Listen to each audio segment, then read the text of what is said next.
Ladies and gentlemen, welcome back once again to Samuel Adams Returns. Those anti-federalists, they absolutely have gotten it right, and it continues to prove itself over and over. And yes, we are at Liberty Works Radio Network, where liberty works for you. And this is Tom Navolis, your host for this time, looking at not only Samuel Adams, but this week in particular, what we're going to continue on. What I spoke of 2 weeks ago is a theological perspective as to why we're in the condition that we are in. I'm going to do a little comparisons. Today I'm just talking out of some of the writings of Samuel Adams as we look at what Samuel Adams has done, and much of his writings, what we see, ladies and gentlemen, is that he was that last Puritan. He was the person that, as the introduction even into book 1 of his writings takes and looks at, is that he looked at and understood the truths of what it meant to be a lesser magistrate, and as well as to call lesser magistrates into action.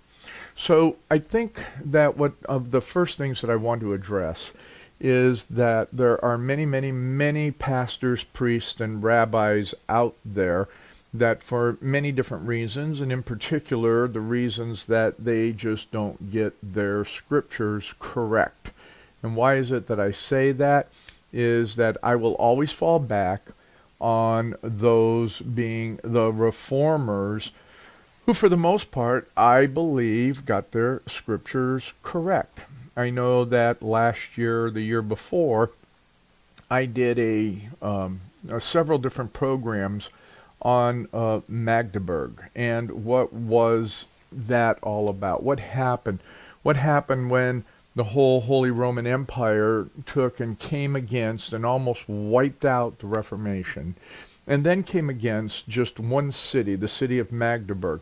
And if it wasn't for the fact that those leaders, those lesser magistrates, sat down with the ministers of that community and wrote up a letter to the Holy Roman Emperor and said, you know what, we're not budging, and what you're doing is tyranny, and what you're doing is destructive to how God views all of the world. And this is in reference in particular through what is going on in the whole Bible, the Old Testament, the Hebrew Torah, as well as all of history. So what I am looking at this week in particular is that a county here in Ohio, and there's several of them, that have been running down these roads of immorality. And one of the things that Sam Adams talks about right off the bat is that we would be moral and virtuous people. He talks about the virtues of those that are elected into even local government of the day, that desirable good men, that, here it is, an opportunity, that harmony and union there, which is ever desirable to good men when founded in principles of virtue and public spirit, and guarding against any undue weight which may tend to disadjust that critical balance upon which our happy constitution, the blessings with a capital B of it do depend.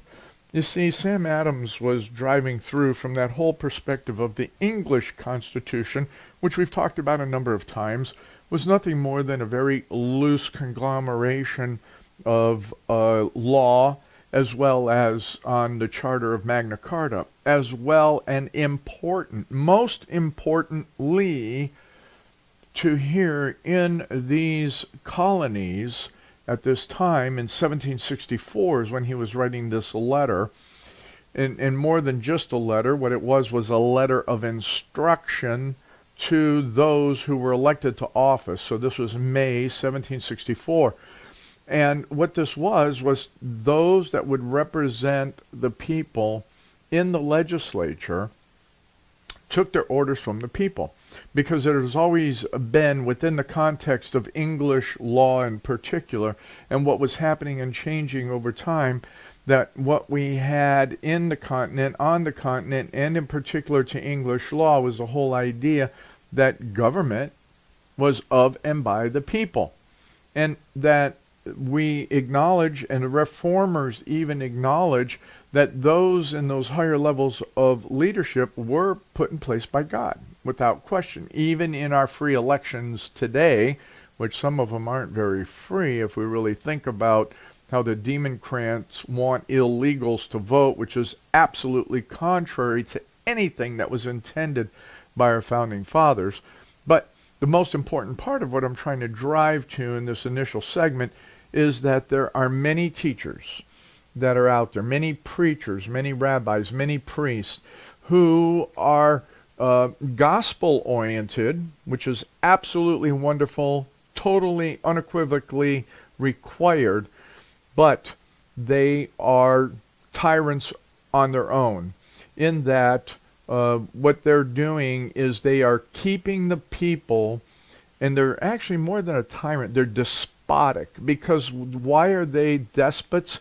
Because they're keeping the people so tuned to gospel only that they ignore everything that is else out and written from the Old Testament, even the works of Jesus, even what he had done, and even how Paul was looking at culture and the political arena that he was living within.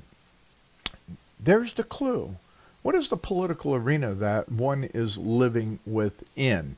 And take that into the context of the day, and into the whole context of the scripture, and to the fact that I can't find anywhere in scripture where it says we should live under tyranny and under despotism. If in fact, especially as I will get into once again Knox's Appellation here in the next few segments, in fact, when we take a look at what was going on, especially during that Reformation period, it was a call within the context of the governing environment to which the people were living, that they had the right and responsibility to call upon those that were elected into offices to do what? To hold all else accountable. And to have what? Good governance. You know, Sam Adams just starts out in this 1764 letter. He just starts out by going, you're being chosen by the freeholders and inhabitants of the town of Boston to represent them in the General Assembly the ensuing year, affords you the strongest testimony of that confidence which they place in your integrity and capacity. By this choice, they have delegated to you. Delegated to you. So, I have heard a pastor here in Northeast Ohio fundamentally take the idea of delegated power out of the reality of how government operates in the United States, and basically told his congregation that they just need to submit to the government, submit to the taxation. And I'm sitting here thinking about this, and I'm going, wait a minute, you know what? The people are taxing themselves by virtue of all these different things that they allow to happen, be they ordinances, be they bond issues, whatever they be, or inclusive of the people that they elect. So this goes into a process of how we are governed, which is being absolutely ignored by a particular pastor in Northeast Ohio, but more so by pastors all over Ohio and the United States. If you don't engage within the context of the system by which we are governed, and you falsely lead people into a means by which they should just submit without understanding that context of how we are governed, then I think those pastors are doing a very poor service to their congregations, to which we're in the condition we're in.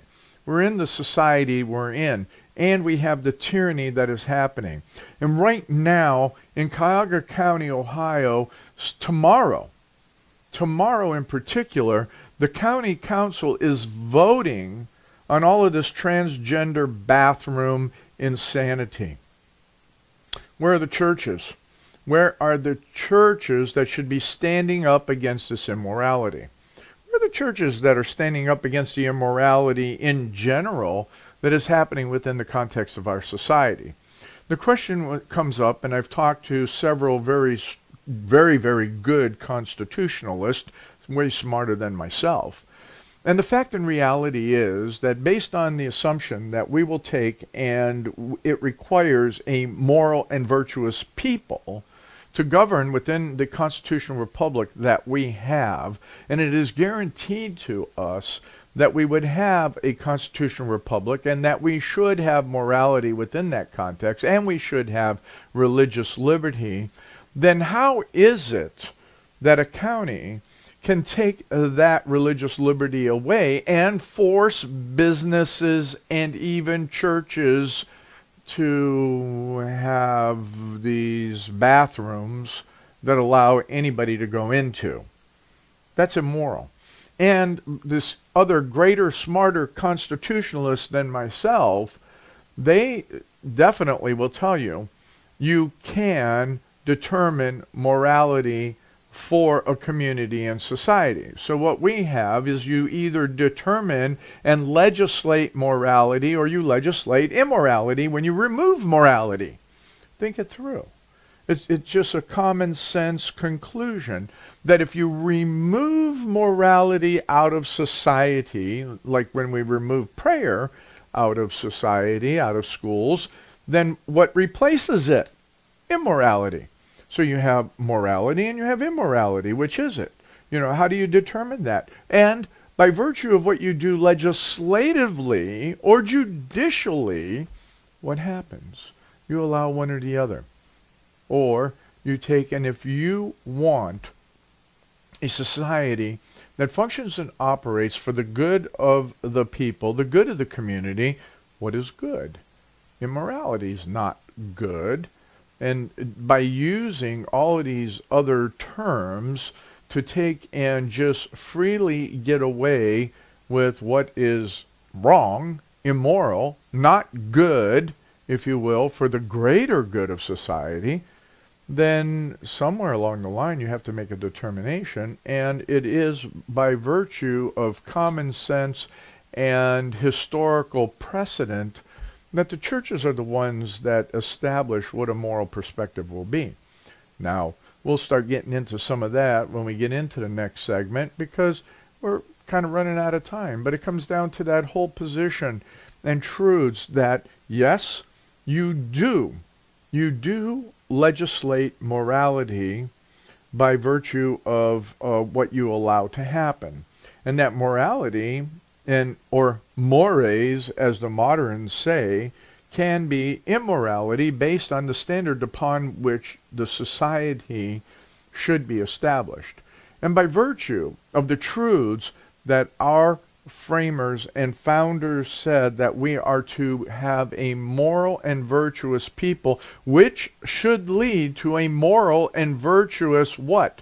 Leaders, so that we have the right people in place that are operating within this capacity of integrity. My goodness, Sam Adams starts off the whole thing right around that in this general letter. And he talks about what are our constitutional rights and expressing them in your mind, and that you, the elected, should have fresh instruction. And if we, the people, cannot give our elected fresh instructions as to how to operate as a moral people to determine moral law, you know what? Something's wrong. So I am, right here, right now, I'm calling to all the churches and pastors in Northeast Ohio to stand up for what is morally correct. If you don't do it, then you're being held accountable because you're giving in to tyranny, despotism, and evil. Edmund Burke said it well. You know, if what? If good men do nothing, then evil prevails. Okay, that's my paraphrase. So come on back in the next segment when Samuel Adams returns. The Anti-Federalists got it right, and we're going to talk a little bit more again about John Knox, Appellation. Come on back, second segment. Looking forward to seeing you then. Ladies and gentlemen, welcome back to the second segment of Samuel Adams Returns, those anti-federalists. Yes, they did. They absolutely got it right. And today we are focusing more on that moral, religious liberty, freedom to which we require to have a just society. Social justice is not the answer. Tolerance is not the answer. In fact, our founders said that tolerance led to despotism and tyranny, which we're seeing every day. We see it every day, where these minorities that have no moral standards will take, or those that are being called minorities, they're not even minorities. What they are, I'll just go with the biblical concept of it. They're just sinful people like the rest of us that are sinful, but they're pushing sinfulness upon everybody else. And you're going, well, Tom, you can't say that. That's not right. That's not being tolerant. You're being insensitive, blah, blah, blah, blah, blah. No, I'm being what our founding fathers had to say, because as I'm reading here in 1764, Samuel Adams calling out the whole thing and sending people in that letter of instruction to the legislature, he talks about that, you know, you need to use your endeavors to have a law passed where the seats of such gentlemen shall accept post of profit from, shall not accept posts of profit from the crown or the governor while they're members of the house, and that shall be vacated agreeably to an act to the British Parliament till their constituents shall have the opportunity of re-electing them if they please, or of returning others in their stead. So what he's talking about there are these corrupt politicians that were being either appointed, they were taking money within the local house, that was even going all the way up into Parliament. But what you could do, and what was happening under the charters of the colonies, is that we had some self-determination by which you're sitting here going, wait a minute, if you want to go work for the governor, then get out of office. If you want to go work for some other bureaucracy, get out of office. That's why our Constitution is very, very clear in the operations that no one holding either a seat in the legislature or the Senate can also be part of a bureaucracy.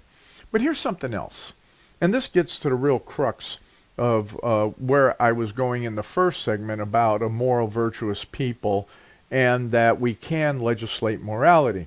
Sam Adams goes on to say, being members of the legislative body, you will have a special regard to the morals of the people. Whoop, stop. Hold it. Right there. Sam Adams is saying that when you go and you're a representative, whether it's at the county level or at the state level or at the federal level, you have a special capital R regard to the capital M morals of, oh, even better, not the people, this people. That means your constituents, which are the basis of public happiness. So he's quantifying it right there. And pastors, you better listen to this one. I don't get any pastors listening to me, so I'm just kind of talking to everybody out here at Liberty Works Radio Network.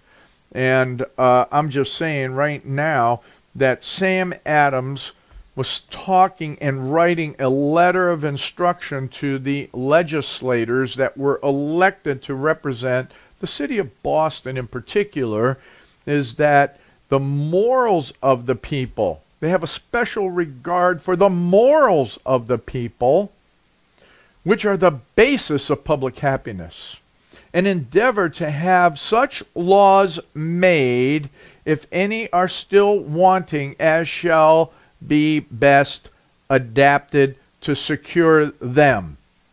Whoa. Laws to secure the morals of the people for the public happiness.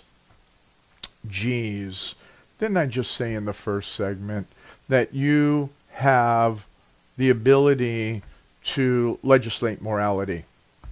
Yeah, there it is right there.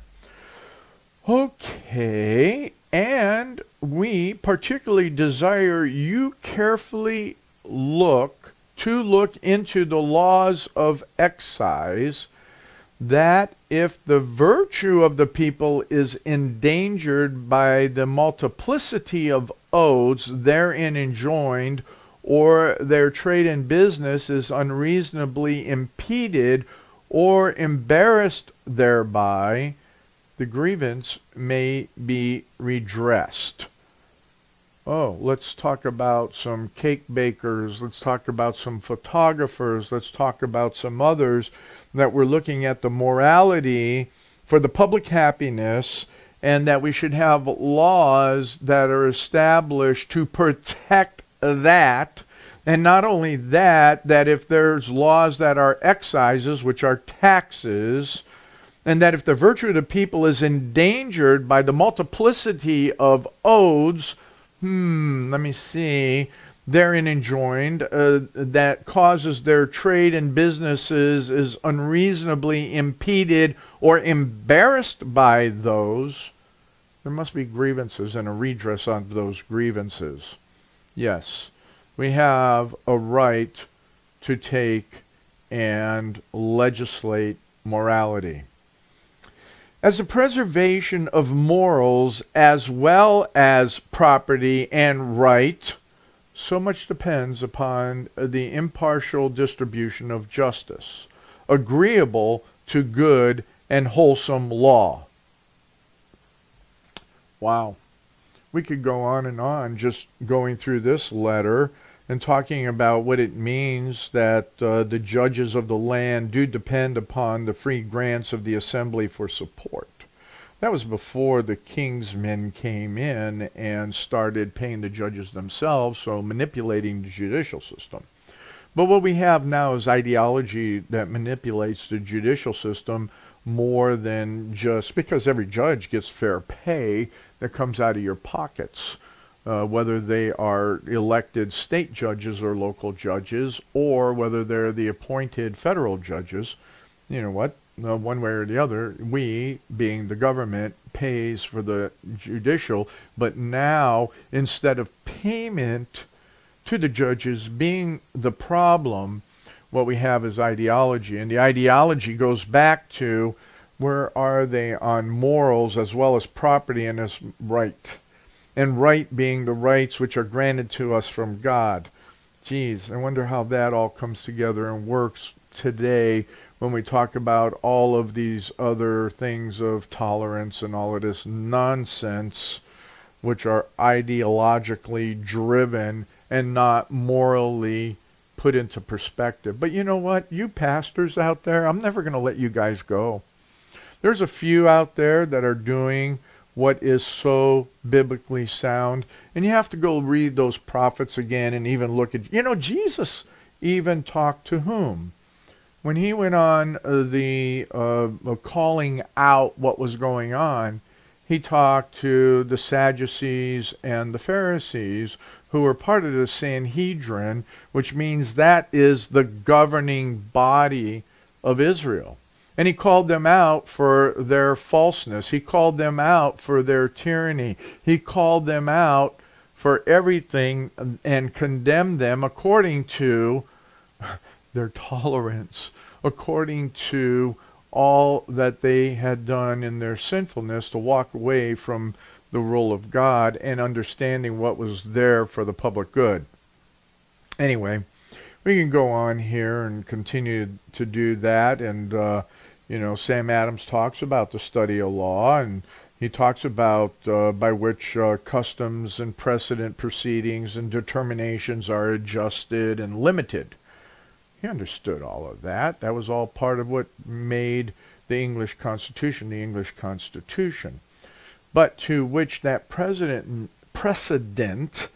and proceedings and determinations are immoral, then they have no standing.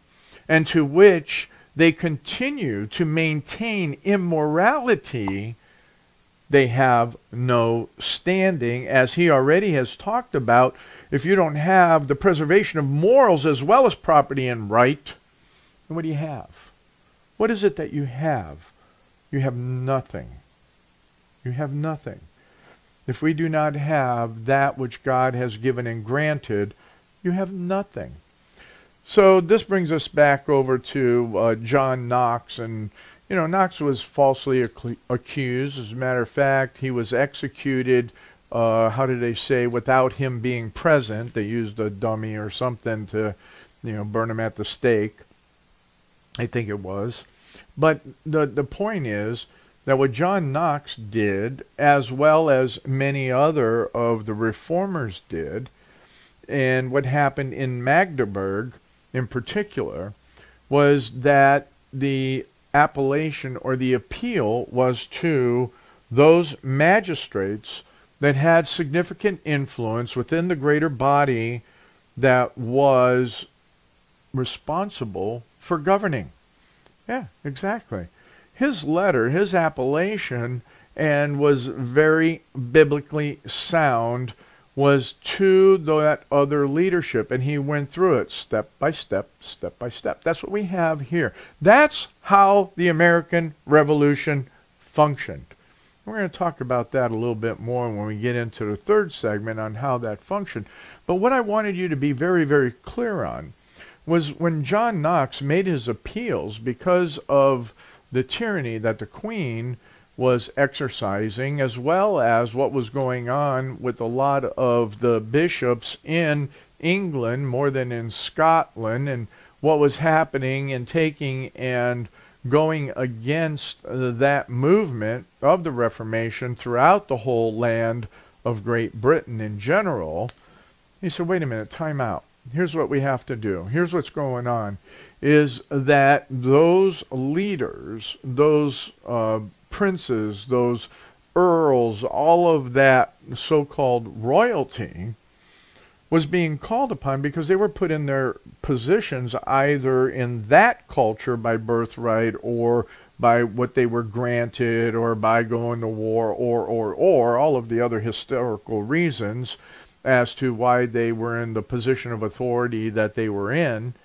The point was is they were in those positions of authority granted by God. So Knox takes them through, biblically through, every aspect of how they got into those positions of authority and that they were there not to be tyrants and despots and to rule over demandingly, not to rule over the people for their own pleasures and gain, but that they were there to be what? They were there to be a watchman. They were there to be a lord over those properties and people for the benefit of the people and the spread of the gospel, and to ensure that God's word was held secure in truth. Wow. We don't see that in America anymore, even though that was exactly what the founders optimally intended, was that to have good governance, we had to understand what Sam Adams is talking about here in this letter to those that were being elected to the legislature. And it becomes very, very important that we look at what it means to preserve all of that. We're seeing now in our modern times that we have to do legislation to protect religious liberty.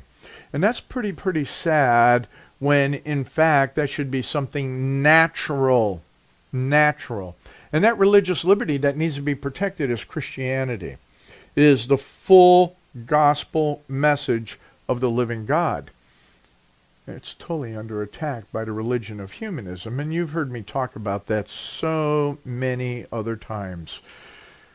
It's very, very difficult that if this is not something that is taken within the context of the pulpits and moved throughout the whole organization of the church body, then the people will have no understanding of it when it comes time to even vote. And when a church doesn't even talk about the responsibility of people to vote, then I think that within our culture, they're remiss. And as we come back into the next segment, we'll listen a little bit more as to Samuel Adams absolutely being right with those anti-federalists. Come on back. Ladies and gentlemen, welcome back to this last segment of Samuel Adams Returns Those Anti-Federalists. Yes, they did. They absolutely got it correct here on Liberty Works Radio Network. And this is your host, Tom Navolis. Several things I do want to remind you of is that you can see the archives of this program up on YouTube on the Samuel Adams Returns channel, or you can find them all combined, both audio and the video, at samueladamsreturns.net. So that's where we have all of our archives and where you can go see this program. But right now, you're listening to it here on Liberty Works Radio Network, where liberty is the focus. Absolutely the focus. And Liberty Works Radio Network is such a blend of programming where there is that biblical programming that's on here, different pastors that are talking not only about the spiritual aspects of who we are, what we are, and how we should be participants in this nation, but also that it has a lot of local, state, and national programming on here that talks about all the various issues within a constitutional context. So I highly would recommend that you go check out all the other programming and donate. Please donate to keep this network functioning and doing what it does so well. But as we now return to our thoughts about John Knox and the reality and facts of what he did in making those appeals to those lesser magistrates to stand up against the Queen, who was taking and causing persecution again within all of Scotland, I would submit to you that that's exactly what was happening here in the colonies. I told you that I would bring you back to that, and that's exactly what's happened, is that by charter, by right, by being English citizens, the citizens had taken and are taking and making that appeal, that actually more than an appeal, a letter of instruction to those that they are electing and placing into office. They are taking and ensuring that those who are elected to office will in fact do what the citizens want them to do. And to do it according to what? At the very beginning we talked about that they would do it by their virtue and their integrity, and that they would listen to their constituents and function accordingly. Some of the things that Sam Adams talks about here, again, he says, yes, you can legislate morality, and you have to do it for the good and happiness of the general greater numbers of people. You know what, ladies and gentlemen? Immorality leads to tyranny and despotism. Look, so here's a segue. You can go look it up in your Bible. Satan wants to enslave you. If there's any slavery, if there's anything that has to do with despotism, if there's anything that has to do with tyranny, if there's anything that is out there to take and choke, kill, and destroy a person or a nation, it's all generated by the devil. I'm going to tell you that it's evil. It's evil. Okay? And everything that I read in the Bible from Genesis all the way through to the end of Revelation is that we are supposed to stand against evil within the context of God's grace and the way that he intends us to. And part of that is that we need to challenge those within our governing framework to do good and not submit to evil. They're representatives of God. That's the side of Romans 13 that this pastor here in Northeast Ohio and others like him throughout the country don't talk about. They want you to submit to government, but they don't talk about the leaders having to submit to God first. Oh my, isn't that very interesting? So let's see. Adams goes on to talk about that you will join in any proposals which may be made for the better cultivating the lands and improving the husbandry of the province. So he's talking about what's going to happen with farming and all of that. And as you represent a town which lives by its trade, we expect in a very particular manner that you make it the object of your attention. So if you have manufacturing going on in a town that it lives by that trade, our steel industry, our oil industry, all our car manufacturing, all of those industries, he's calling them out. So get the deal here. And I think you've heard me talk about this. Here's the deal, is that the English in 1750 shut down steel production, iron production in the colonies. In fact, in Braintree, or where Sam Adams' cousin lived, John Adams, they had a smelting operation going on there. They were pouring their own iron, okay?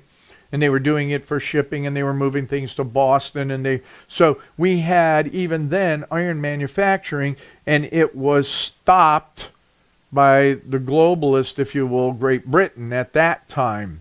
So if you live by your trade, and your town does, then the elected should make sure that that is, taken care of or paid attention to, he says, to support our commerce in all its just rights, to vindicate it from all unreasonable impositions, and promote its prosperity.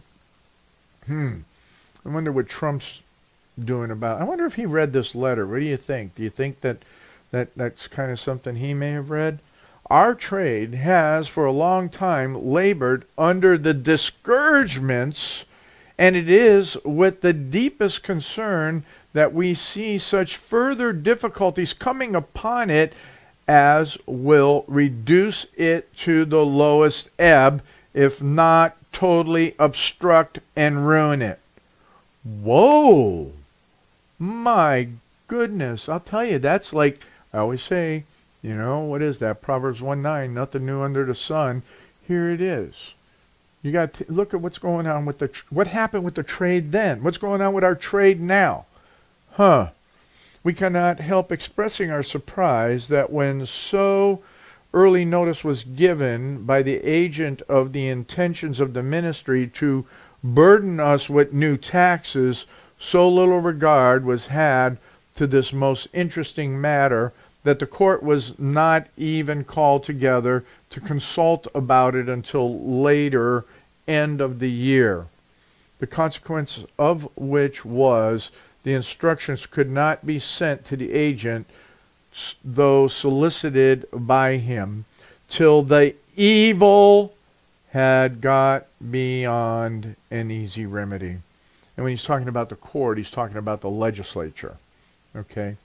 So what we have and what we see is that the failures of the representation of the people to be able to come together, and in this case it was not the way Congress operates under the Constitution, but the governor calling a legislative body or allowing a legislative body to come into session. What does he say? He said the consequence of all of that is that the evil, you see, there is evil, all right? Immorality is evil and leads to tyranny and despotism. And what's going on in Cuyahoga County would be absolutely tyrannical. It would impact trade. It would impact businesses. It would even impact what would happen in schools and churches.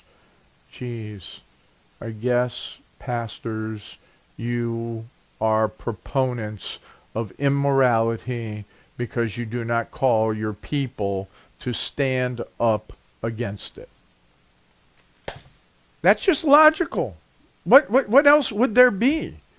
If you're not telling people, Here's morality on this hand I'm using because I want to keep consistent of what I did during the whole program. So I'm waving my left hand for all of you who are not seeing the video. And on my right hand, in this case, I'm saying that's evil. And I've been pretty consistent with that throughout the program. There is morality and immorality. There is good and there is evil. And if you don't work towards the remedy, it becomes too late. It gets beyond the remedy. And as it was said, that once legislation or once a rule and once an order goes into effect, it's almost impossible to get rid of it. Almost impossible. Wow. Anyway, what do we do with this? There is now no room for further delay. We therefore expect that you will use your earliest endeavors in the General Assembly, that such methods may be taken as will effectually prevent these proceedings against us. By a proper representation, we apprehend it may easily be made to appear that such severities will prove detrimental to Great Britain itself. Interesting. Upon which account we have reason to hope that an application, even for a repeal of an act, should it be already passed, will be successful. So this is what we have going on in Cuyahoga County right now. We've seen this all over the United States as these immoral acts have been going on, and in some cases the things get going before the people have even a time to respond, and then you have to work towards repealing the activity. But once these monsters of bureaucracy get put in motion, they're virtually impossible to take apart. Hey, look at the federal government Department of Education. Does not belong, was never intended, and now we have a behemoth, evil piece of nonsense that's run by bureaucrats and a ideological union. So one of the things that Adams kind of concludes with here as I go through this, our trade, as it is now and always has been conducted, centers in Great Britain. In return for her manufactures affords her more ready cash beyond any comparison than can possibly be expected by the most sanguine promoters of these extraordinary methods. We, in short, ultimately yield large supplies to the revenues of the mother country, while we are laboring for a very moderate subsistence for ourselves. Hello, Koch brothers! Geez, globalist! Yeah, that's what it's about. We here in America are striving and in a form of slavery to the insanities of trade. So let me sum this up for you. Those that live in King County, I mean not King County, but Cuyahoga County, Ohio, get out there and petition those that are at the county seat to keep immorality from your businesses, from your schools, and from your churches. All the other counties across the United States, you have to do the same thing. Most importantly, I would tell every pastor to clearly understand Knox Appellation. There's so many who claim themselves to be reformed, whatever that means for them, but don't act that way because they don't live according to what the reformers were teaching. So I challenge them to go read Knox, study Knox, and understand that within America, within the United States, under our form of constitutional republic, that guess what? We, the people, have that absolute right to take and petition those whom we elect, because we are the government, to stand and challenge them accordingly. And we have that right to petition. We always have had that right to petition, so that's how we get to challenge them. Yeah, pastors, I think you need to take my course, you need to read my books, and you need to understand that, you know what, in this land, we do have to act biblically sound, but the whole Bible, from the beginning to the end, and clearly understand what that means for good governance. Because right now, we have the problems we do because the pastors have not done what they're supposed to do. Come on back next week when Samuel Adams returns, because those anti-federalists, they got it right.